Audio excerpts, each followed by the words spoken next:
Kita nga mga Kristohanon dapat kamauta mo lakaw sa pagtuo, di ba? According to St. Paul, ningon siya, walk by faith and not by sight. It means nga kita nga nagsunod ni Kristo, nalagad sa Ginoo, ning serbisyo sa Ginoo, kinahanglan nga tuta kanunay mo tan-aw niya. Kanang dili bitaw ta magtan-aw nga base sa itong makita. Kanang kuan ta ba? Walk by faith meaning mga igsoon, according to the word God in Hebrews, ang faith is something nga dili na to siya makitaan pero gipakanaan na to, no? Kay sa dihang maglakaw to sa pagtuo, sigurado nga di ta ma-distract sa mga panghitabo sa palibot. Kung usa ka Kristohanon, dili ka mao mulakaw sa pagtuo, naglakaw siya nga base sa iyang nakita, posible nga di siya kalahutay sa pagpangalagad sa Ginoo. Kay naman naman siya nagtan-aw sa iyang kauban simbahan, siyang sikataor na siya nagtan-aw sa iyang sitwasyon, na siya nagtan-aw sa mga circumstances sa palibot, nagtan-aw siya sa kalisod, nagtan-aw siya sa problema, nagtan-aw siya sa mga pagsulay o kunos. Sigurado nga ma-distract siya, sigurado nga maparehas siyang Pedro nga paglakaw niya padung ni Kristo ning tan-aw siya sa balon na unlod siya, no?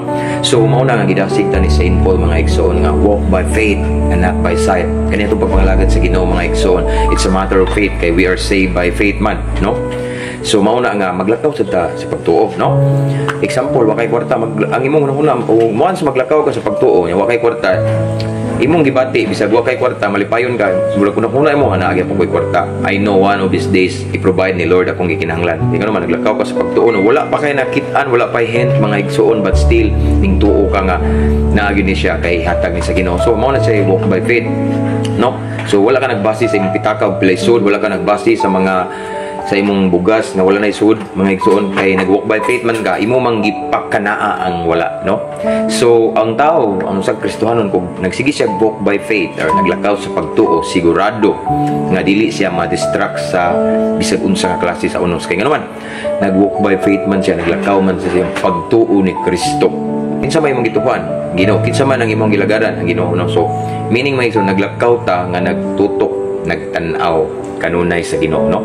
As long as naglakaw ta kanunay nagtan-aw sa Ginoo mga igsoon, wala ta nagbase sa palibot, mga sigurado nga makaabot ta sa dapit nga to ang ipangandoy. Sigurado nga makalahutay ta sa pagpalagad sa Ginoo. Kay naman nagtan-aw man ta sa nagbarog sa finishing line, wala ta nagtan-aw sa palibot na to kung sa mga distraction, no?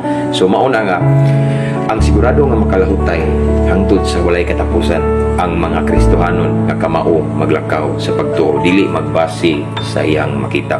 Again, once maglakaw ta base sa itong makita, posible nga maunlod ta, posible mga igsoon nga ma-distract ta, posible nga dili ta kalahutay sa papangalagad sa Ginoo, posible nga mo back out ka, mo backslide ka, kaya naman nagbase man kasi mga makita mga igsoon. Kung naglakaw ta mga igsoon base itong makita, kung maluya imong kauban sa simbahan, posible nga maapil ka o kaluya kay nagtan-aw man kanila. Pero kung naakas sa Ginoo, nagtan-aw, naglakaw ka, nag-walk by faith ka, kanunay kang dasig, kanunay ka mga igsoon nga nakaabante hangtod makalahutay ta hangtod sa walay katapusan. Ug atong maangkon ang ganti nga kinabuhing walay katapusan. Amen. God bless everyone. To God be the glory.